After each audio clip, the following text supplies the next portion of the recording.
Olandria Lashae Carthen's beauty captivated us all by storm in 2025.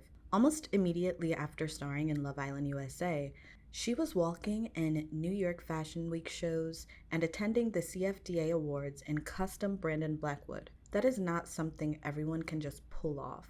In this video, we are diving deep into Olandria's beauty profile and aesthetics to find out how her polarizing beauty captured everyone's hearts. Olandria Lashae Carthen was born on May 29, 1998, making her 27 years old. Hailing from Decatur, Alabama, she is a Black American woman who attended Tuskegee University, an HBCU. There, she studied logistics, materials, and supply chain management, graduating in 2022 with her bachelor's degree after initially starting in computer science. This makes her a first-generation college graduate, emphasizing the brains that go along with this classic beauty. Olandria's most fitting aesthetics include a mixture of Barbie, Southern Belle, luxury, and old Hollywood. Her personal style also alludes to trendy aesthetics from Black American culture, to which this alter ego of sorts is lovingly nicknamed Baddielandria. Olandria is 5'3" in height and seems to have an inverted triangle body type with ectomorph tendencies,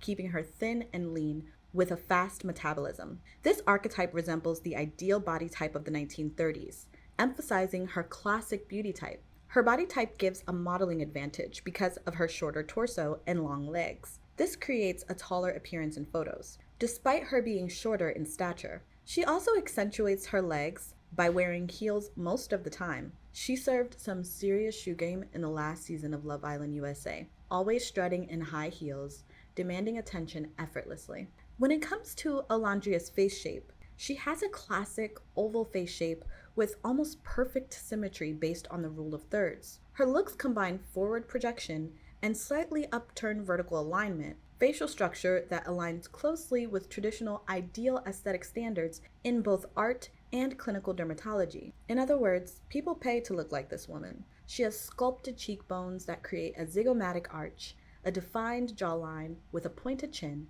and almond-shaped dimensional eyes with sharp and defined inner corners, all signs of trending and popular beauty aesthetics and standards. Olandria's red carpet and high-profile looks are attributed to Matthew and Reginald Reisman's genius, positioning her as fashion's next it girl. They have styled her in reputable brands like Sergio Hudson, Pat Bowe, Harbison, Roberto Cavalli, and archival Versace. In an article by Janelle Sessoms for Fashionista.com, they note that the night of the 2025 MTV Video Music Awards, when she stepped out in a cherry red Chenny Chan dress, she made multiple best dressed lists within publications like Vogue, Elle, The Cut, and Essence, and went viral on TikTok. Complementing her natural inverted triangle shape, her wardrobe staples include A-line dresses, V-necks and open necklines, long necklaces, substantial shoes and boots, wide leg pants or mom jeans, and anything that cinches the waist will look perfect on her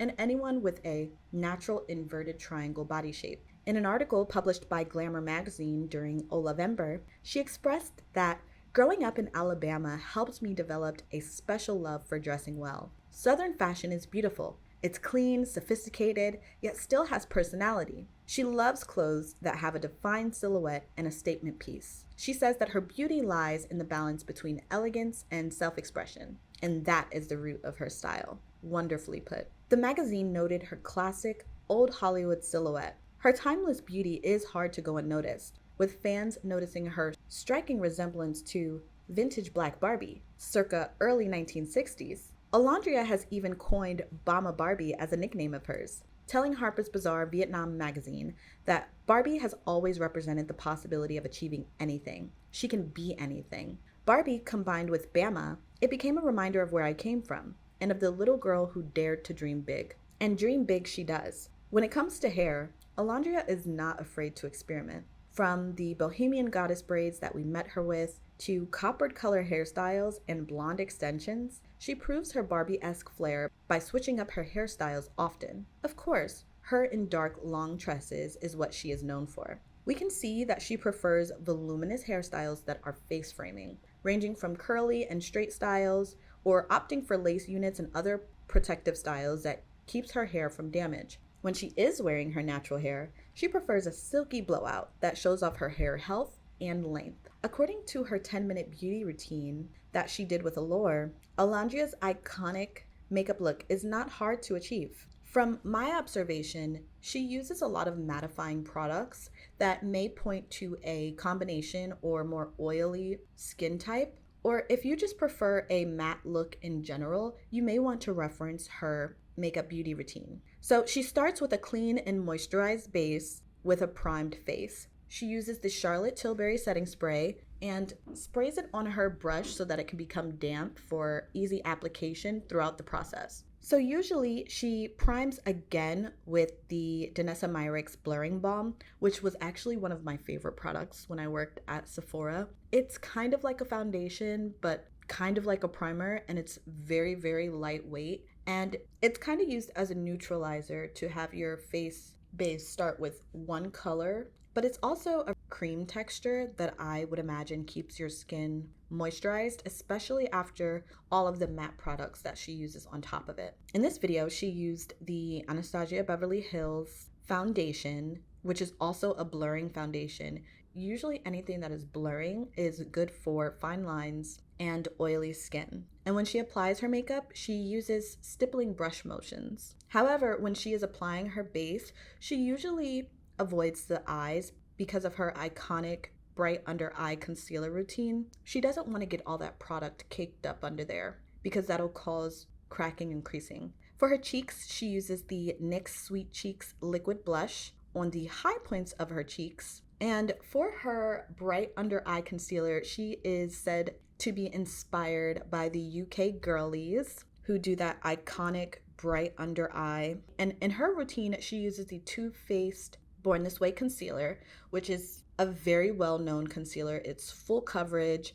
It does dry down kind of to like a natural matte, but the color range is really, really good. And she uses chai and caramel, one color being about 2 shades lighter than her foundation, and then the other being 3. And she stipples that in with a brush as well. Then she sets it with a powder puff using Laura Mercier Translucent Honey Powder, which I also know is a pretty talc kind of powder. So it's a little bit thick in my opinion. So I have dry skin. So I usually use powders like the Hourglass powder that is super thin, very lightweight. But if you want something that's more full coverage and maybe holds oil better, you would go with something like the Laura Mercier Translucent Honey. But I think the most important part of this is pressing it down with the puff. That's kind of the application that the UK girls use just for it to set correctly. She's then shown using a mix of 2 powder foundations that are a bit darker and less yellow than the translucent honey powder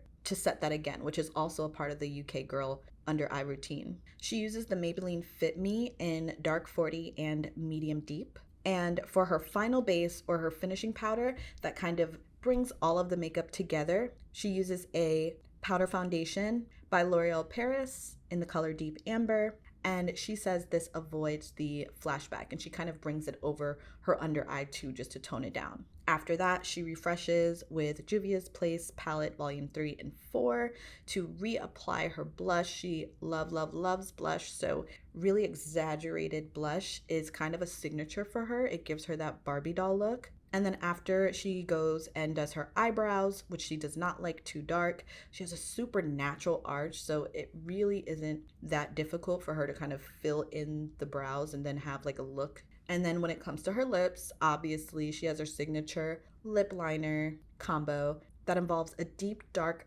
brown lip liner first, and then 2 lip glosses, one brown and one like a light pinky nude color. The brown is used on the outside, and then the light pinky nude is used on the inside, and that gives like a really cool ombre effect, which is like signature to her look. And then lastly, if her lashes aren't done already, she'll pop on some cat eye shaped lashes to just elongate her almond eye. And that's pretty much the signature Olandria look, and it only takes 10 minutes. Some other honorable mentions are her waterline. So she usually does a black waterline, but she overall is known for her glam makeup looks, and she's already landed deals with cosmetic giants like NYX. For glimpses of Olandria's personal style before she became a celebrity, You can refer to her old TikTok and Instagram posts, where she confidently poses for selfies and candids. Olandria told Interview magazine when asked about the secret to good photos. She said, "You see confidence and you wear it. You've got to look confident and know your angles." From her personal posts and even in scenes from Love Island,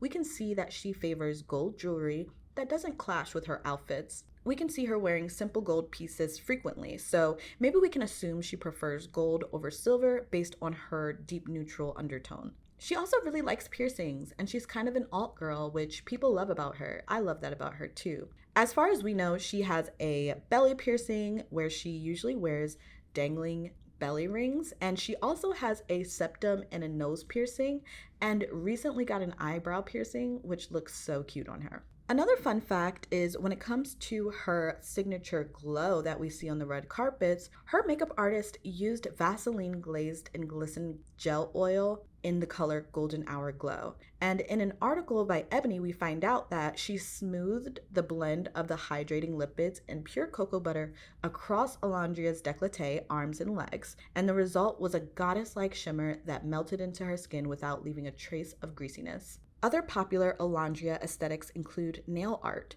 which seems to be on the fun side on her own time, but she usually opts for a nude or French tip, which is almond shaped for modeling or upscale events. And lastly, in a red carpet interview with InStyle, she said Forever Moods She Was Here by Jackie Aina was her red carpet pick. And the scent has roasted pistachio, Turkish rose, vanilla milk, and amber infused notes. All in all, Olandria's beauty and charming personality definitely had us the entire 2025.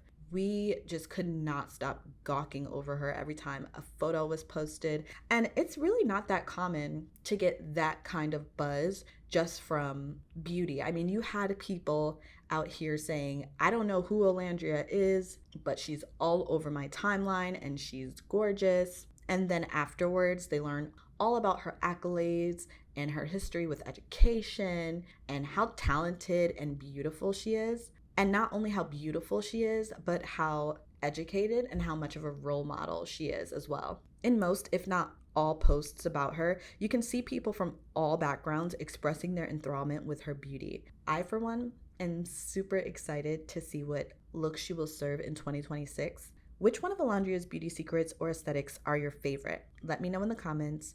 Thank you for joining me in this one. Bye!